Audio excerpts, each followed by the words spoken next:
Assalamualaikum warahmatullahi wabarakatuh. Pemirsa semuanya, selamat datang. Pada saat ini saya akan mengangkat satu tema untuk mengkelirkan tentang persepsi yang salah yang selama ini kita pegangi, yaitu adanya lokasi di langit di mana kita nanti akan naik dan tinggal di situ. Sebab ini suatu dogma yang akhirnya akan mematikan agama pada akhirnya. Seperti disebut di layar di depan. Dan ketika ia sedang memberkati mereka, ia berpisah dari mereka dan terangkat ke sorga. Atau di bahasa Inggrisnya lift up to heaven. Heaven itu selalu diasosiasikan dengan langit yang di atas. Ini tidak constrained hanya dalam Kristen.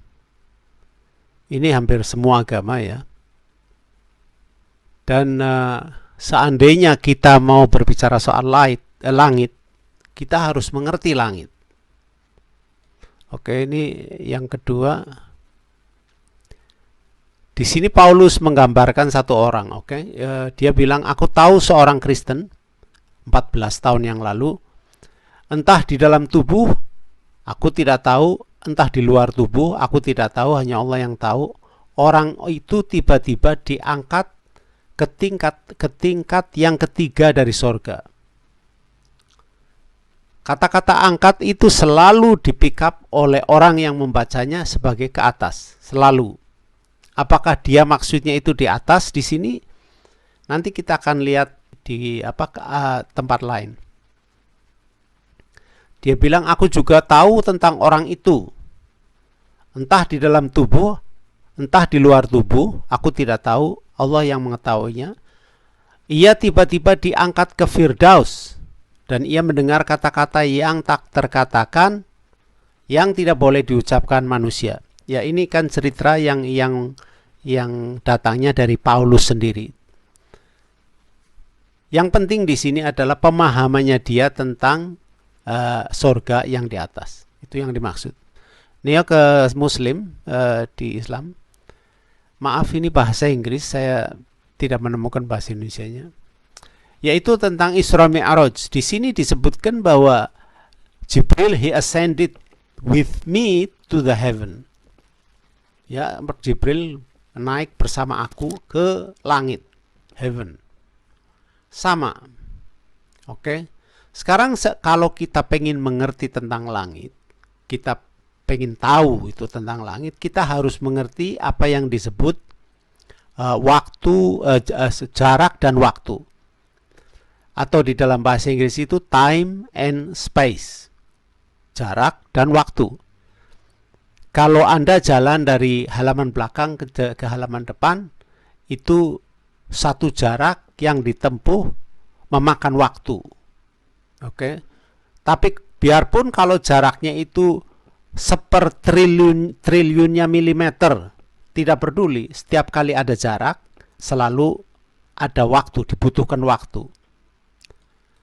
Buat menggampangkan, saya taruh Pulau Jawa di sini. Yang jaraknya dari ujung ke ujung 1064 km. Pesawat penumpang yang kita tahu sekarang ini, kecepatannya 930 km per jam.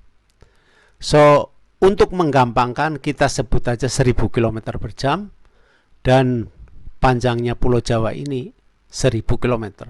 Jadi pesawat penumpang dari ujung Jawa ke ujung Pulau Jawa, itu makan waktu 1 jam. Atau 1000 km. Itu buat Pulau Jawa. Kalau bumi yang diameternya itu 12.756 kilo, itu kalau garis lurus. Tapi kalau ditarik sebuah tali untuk mengelilingi bumi ini, maka jaraknya lain. Dan pesawat penumpang, seandainya ada pesawat penumpang mau mengelilingi bumi non-stop, itu makan waktu 44 jam. Atau gampangnya 44.000 km. itu bumi. Sebentar.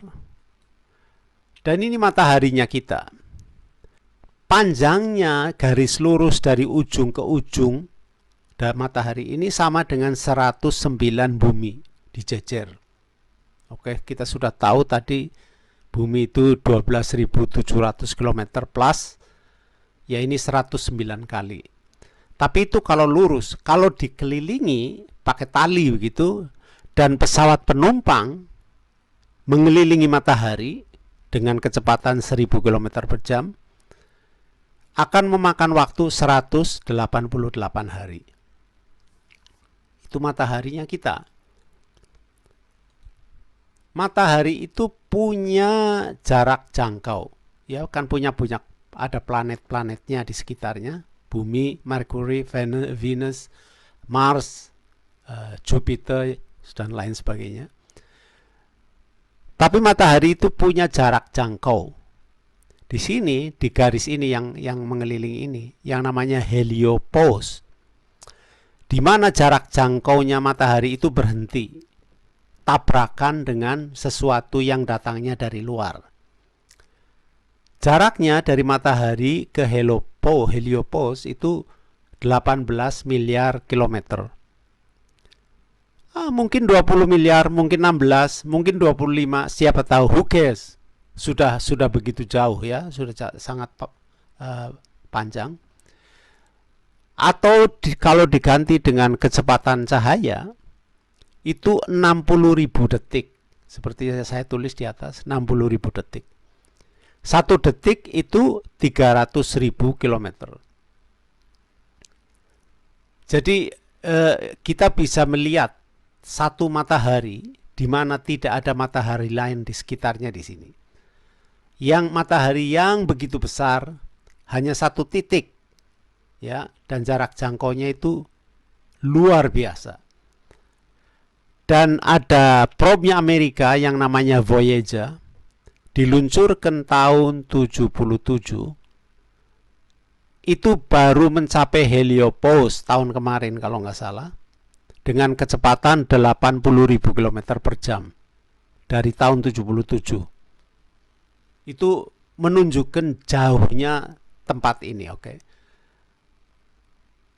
Tapi pertanyaannya, apakah mataharinya kita itu cuma satu-satunya matahari di galaksinya kita? Dan jawabannya tidak, banyak matahari lain. Ini saya tunjukkan, ya. Ada matahari yang terbesar di galaksinya kita, sebutannya UY Scuti. Kita sebut aja UY Scuti. Ini di bawah mataharinya kita, dan ini ada titik kecil di sini di sebelahnya namanya Earth, itu bumi, ya. Matahari ini kalau dibandingkan dengan UY Scuti, ya di sini nih. Ini UY Scuti, di sini ada matahari di satu titik yang tidak kelihatan. Saya sendiri tidak bisa melihat, oke. Seandainya pesawat penumpang mengelilingi UY Scuti, maka akan makan waktu 1070 tahun. Bukan 1070 hari. 1070 tahun. Itu karena besarnya matahari ini. Yet menurut ahli astronomi, itu di galaksinya kita itu lebih dari 200 miliar matahari. Saya pernah di ruang diskusi di zaman dulu ya. Ada orang di situ ngaku sebagai seorang dosen dari universitas yang ngajar astronomi, dan saya tanya dia, di mana kita posisinya di galaksinya kita. 4 tahun kemudian kalau nggak salah, itu di majalah Scientific American menunjukkan gambar ini. Dan di poin di sini, you are here. Kelihatannya mereka itu masih ingat pertanyaan saya, di mana kita itu. Dan ya, mereka tidak berhenti bekerja, selalu berusaha menjawab pertanyaan-pertanyaan. Terus karena ini satu kali, ini semuanya matahari ya yang kita lihat. 200 miliar matahari di dalam satu galaksi. So ada orang bertanya, bukan saya, orang lain, apakah mungkin matahari itu tubrukan karena memang jumlahnya? Dan itu salah seorang astronomer menerangkan begini, seandainya ini matahari, dua matahari, dia bilang, saya ke airport, saya taruh bola itu satu di situ, terus saya naik pesawat ke tempat lain, ke kota lain, terus saya taruh bola satunya di airport yang di situ. Dia bilang jarak antara dua matahari di satu galaksi, ya begitu. Kata dia itu lebih mungkin kita menang lotre 100 kali di satu kehidupan ini daripada dua matahari tubrukan. Karena jaraknya galaksi ini dari ujung ke ujung itu 100.000 tahun kecepatan cahaya. Sedangkan kita tahu kecepatan cahaya itu 1 detik 300.000 kilometer. Atau satu hari satu malam itu sekitar 25 miliar kilometer. Ya, satu hari satu malam. Satu tahun sekitar 1 triliun kilometer. Jadi ini 100.000 tahun dari ujung ke ujung. So mereka bilang, katanya sementara ini mereka sudah menemukan kalau nggak salah 100 miliar galaksi. Sementara ini masih bertambah terus. Jadi bisa dibayangkan 200 miliar di dalam satu galaksi dikalikan 100 miliar.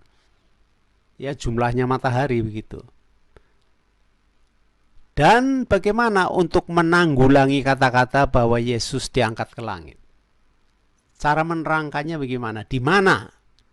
Coba ditunjukkan di mana? Di waktu Nabi Muhammad diangkat ke Mi'raj ke langit, di mana? Jangan suka hanya bilang di langit tapi tidak menerangkan. Lihat ya, orang-orang sains itu menerangkan dan mereka memberikan bukti ya. Dan yang untuk akhir ini tentang tulisannya Paulus di 1 Tesalonika 4 pasal 4. Dia menceritakan yang disebut rapture. Saya tidak tahu bahasa Indonesianya. Rapture itu kalau nggak salah diangkat ke langit. Dia mengatakan di hari itu ya, di hari itu. Sebab pada waktu tanda diberi, yaitu pada waktu penghulu malaikat berseru dan sangkakala Allah berbunyi, maka Tuhan sendiri akan turun dari sorga. Dan mereka yang mati dalam Kristus akan lebih dahulu bangkit. Ini kayak hari kiamat ya, hari kebangkitan. Sesudah itu kita yang hidup, yang masih tinggal, akan diangkat bersama-sama dengan mereka dalam awan menyongsong Tuhan di angkasa. Pengertian langit ada di sini. Langit, langit, langit, langit, langit, langit, nggak ada berhentinya. Demikianlah kita akan selama-lamanya bersama-sama dengan Tuhan di langit. Jadi sekarang sudah mengerti sedikit tentang langit. So kalau mau bilang diangkat ke langit, tolonglah dipikirkan kembali. Oke, terima kasih para pemirsa. Sudah 14 menit lebih. Mudah-mudahan dapat manfaatnya. Dan habis ini saya akan berbicara masalah Al-Khidir di Al-Kahfi. Assalamualaikum warahmatullahi wabarakatuh.